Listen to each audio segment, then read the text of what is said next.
My name is Gloria Grieve. I live at 100 John Street East, and we built the house 16 years ago in 1995, trusting that the official plan was in place. My husband was an alderman in Burlington for 15 years, served both in the region and at the city, and had some knowledge. And it was always the same: spot zoning is poor zoning. I have some knowledge of the prior ownership, and to hear it stated tonight that they were failures quite upsetting to me. He was a financial philanthropist. I have heard people from the Eastman School of Music. I have attended classes. When my husband was terribly ill, we would read plays on the lawn. Like, that was not a failure. He accomplished what he set out to do, which was to run retreats for a worldwide organization. He did it. He improved the property back to pristine condition. And I guess I wanted that stated because they're world-class citizens. They go all over the world. And I think it's wrong to look at that as a failure. I think we were lucky to have them, even though it was just for one. He does 10-year projects. Now, I think the official plan is very important to protect, and I think the councillors have a serious responsibility. So I do hope that they will consider this very seriously. This is a jewel, and there aren't too many places with this type of a property. Thank you. Thank you. I'd like to call forward speaker number 25. Number 25. Okay, seeing no one. Speaker number 26.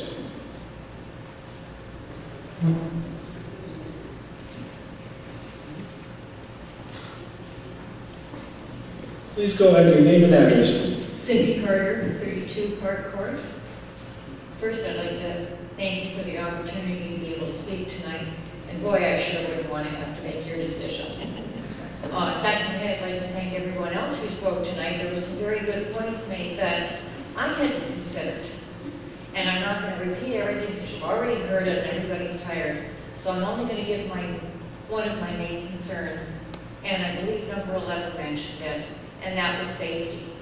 Living right close to John Street on Park Court on the second driveway in, and I many times in 16 years got over, taken off dead squirrels, dead raccoons, dead cats, dead dogs that have been hit by cars that fly down John Street like they're on the Indy 500.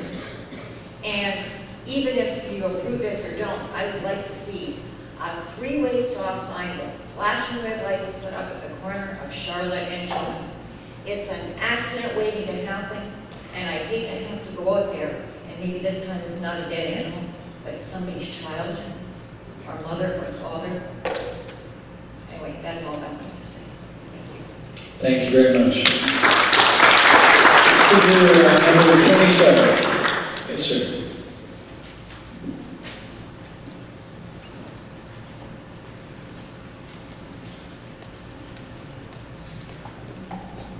My name is Doug Whitcomb, and I live at 70 Garrison Village Drive.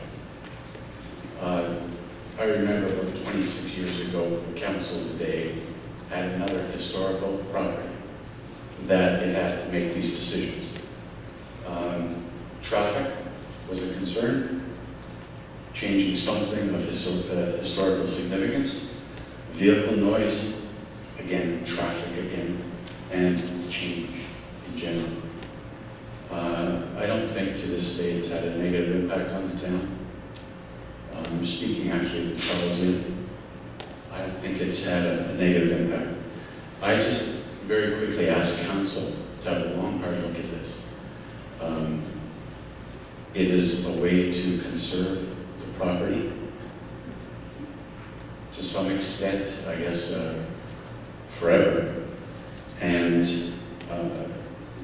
it's a way for all of us to be able to enjoy the property in the future. Thank you. Thank you. And if I could have speaker number 28, please come forward. Number 28.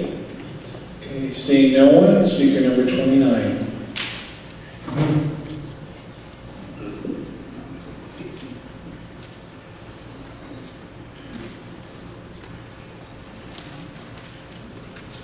Yes, sir. Please go ahead. Your name and address. My name is Paul Shepherd. I live at 66 King Street. And I think it's, to start off, important to note that I don't live anywhere near this property. But this is such an important property in this town that I think the whole town must be concerned. Although you don't get many people from the far reaches of the town itself, it is terribly important to the whole presence of the town. And I have to start off in honesty to school council in a way, because I have feared this day for many years. We have tried to address the problem of estate lots from when I first came full-time to Niagara-on-the-Lake.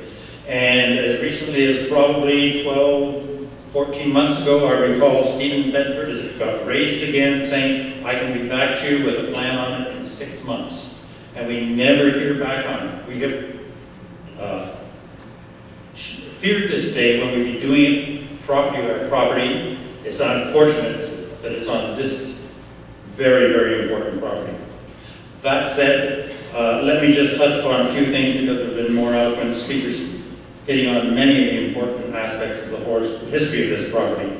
But I think, again, I must reiterate the scale of this. When I look at it being proposed that we're going to have 255 jobs, that's a lot of people on the site alone. I realize that shift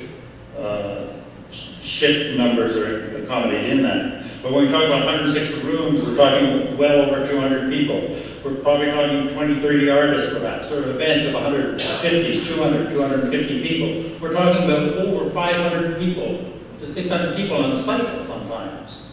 And of course, all the cars relative to that. No one has greatly talked about the number of trucks coming in. And the reason I raised this traffic and number of people and cars and trucks is because where they are on the site. All this traffic, with 13 and some acres of total, I believe, it all comes to the very back of the site. So that no wonder the residents adjacent are concerned of the traffic adjacent. Now we've heard about protection to the creek, and I think that has not been addressed despite the changes made to the plan. The changes that I see in this plan are minimal compared to what we saw, was it last fall, when we had a walk around the property.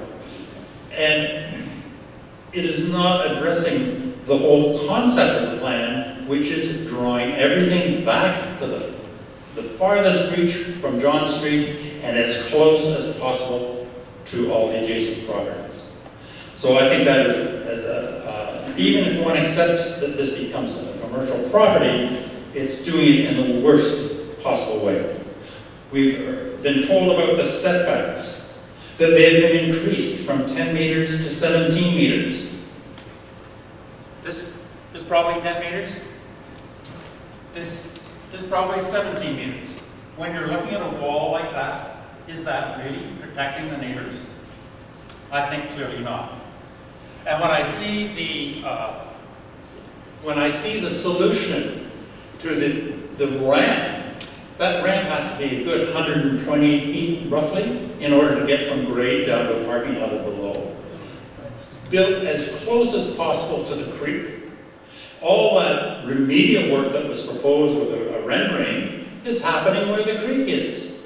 So these proximities to the perimeter cannot be providing protection to the adjacent neighbors and to the conservation area of the creek. Now, most importantly, let's talk about the respect for heritage. Our council has expressed its respect for heritage, the importance of heritage in this town. And I think to approve this plan negates any such assertion. Because in looking at this plan, the way the buildings are proposed compared to the adjacent properties, and particularly the new buildings, which you've seen renderings of, can any of you say you look at those renderings and say, ah, that's Niagara-on-the-Lake? It certainly doesn't reflect the existing building. And the essence of this destination event, as Janice referred to it, it's Fantasyland, it's Disneyland, it's Great Wolf Lodge at Niagara Falls. It is not protecting the heritage. In fact, the scale of those buildings far exceed the scale of the heritage buildings that are being preserved. So this plan cannot be seen as preserving our heritage in this town. Thank you. Thank you. Speaker number 30, please. Number 30, join us. I'd like to make public aware that we have 33 speaking requests tonight, so we're approaching the end. Yes, sir. If I could have your name and address, please. Good evening. My name is Tony Knox. I live at 140 Mary Street, and I have a concern about traffic. I live with the traffic now.